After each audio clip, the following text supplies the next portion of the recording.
दोस्तों, क्या आप जानते हैं कि हनुमान जी ने किसे दिए थे अपने शरीर के 3 बाल? तो आइए हम आपको बताते हैं। लेकिन वीडियो को शुरू करने से पहले हमारा आपसे आग्रह है कि कृपया वीडियो को लाइक कर दें, चैनल को सब्सक्राइब करके बेल आइकन दबाना ना भूलें, ताकि वीडियो संबंधित जो भी नोटिफिकेशन हो आपको सबसे पहले प्राप्त हो। स्टार्ट करते हैं वीडियो को। तो महाभारत का युद्ध शुरू हो चुका था। पांडवों ने श्री कृष्ण की मदद से कौरवों पर विजय प्राप्त की थी। अब हस्तिनापुर का राज्य पांडवों के अधीन था। धर्मराज युधिष्ठिर राजा के पद पर सुशोभित हुए। न्याय और धर्म की प्रतिमूर्ति महाराज युधिष्ठिर के राज्य में अब कुशल मंगल था।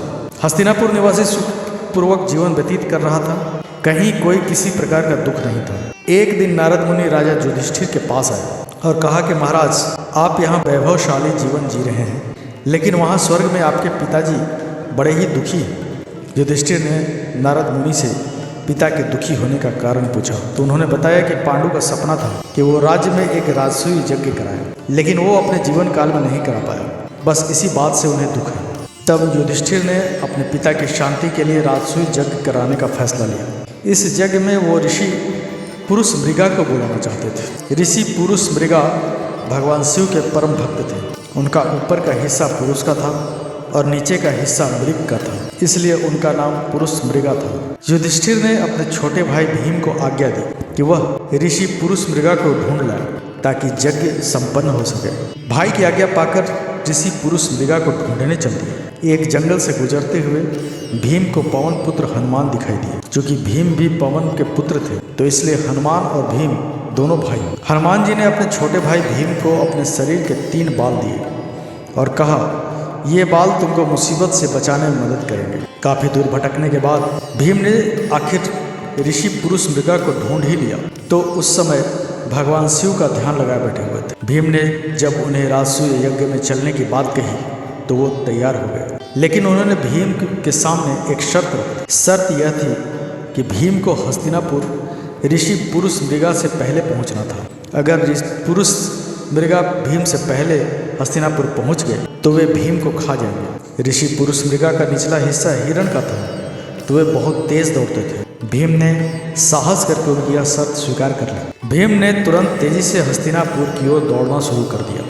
भीम ने अचानक पीछे मुड़कर देखा तो पाया कि ऋषि पुरुष मृगा उनके बिल्कुल नजदीक आ चुके हैं। घबराए हुए भीम को अचानक हनुमान जी द्वारा दिए हुए 3 बालों की याद आई। भीम ने एक बाल जमीन पर फेंक दिया। तुरंत उस बाल की शक्ति से बहुत सारे शिवलिंग जमीन पर उत्पन्न हो गए। ऋषि पुरुष मृगा भगवान शिव के भक्त थे, इसलिए अब वो हर शिवलिंग को पूजते हुए आगे बढ़ रहे थे, जिससे उनकी चाल धीमी पड़ गई।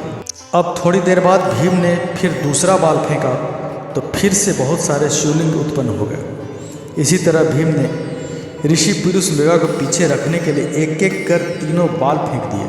लेकिन जैसे ही भीम महल में घुसने ही वाले थे, तभी पुरुष मृगा ने उनके पांव पीछे से खींच लिए और भीम के पांव महल से बाहर ही रह गए। अब पुरुष मृगा भीम को खाने के लिए जैसे ही आगे बढ़े, तुरंत वहां राजा युधिष्ठिर और भगवान कृष्ण आ गए। तब ऋषि पुरुष मृगा ने युधिष्ठिर से कहा कि अब आप ही न्याय करें। राजा युधिष्ठिर ने अपना फैसला सुनाया कि भीम के पांव ही महल से बाहर रहे थे, इसलिए आप भीम के सिर्फ पैर खा सकते हैं। युधिष्ठिर के इस न्याय से पुरुष मृगा बेहद खुश हुए और उन्होंने भीम को जीवन दान दिया। फिर मंगल पूर्वक राजसूय यज्ञ संपन्न हुआ और ऋषि पुरुष मृगा सबको आशीर्वाद देकर अपने नियत स्थान पर चले गए। तो मित्रों, आपको ये वीडियो कैसी लगी कमेंट करके जरूर बताएं। वीडियो को लाइक कर दें, चैनल को सब्सक्राइब करके बेल आइकन दबाना ना भूलें, ताकि हमारे वीडियो संबंधित नोटिफिकेशन आपको हमेशा मिलती रहे। धन्यवाद।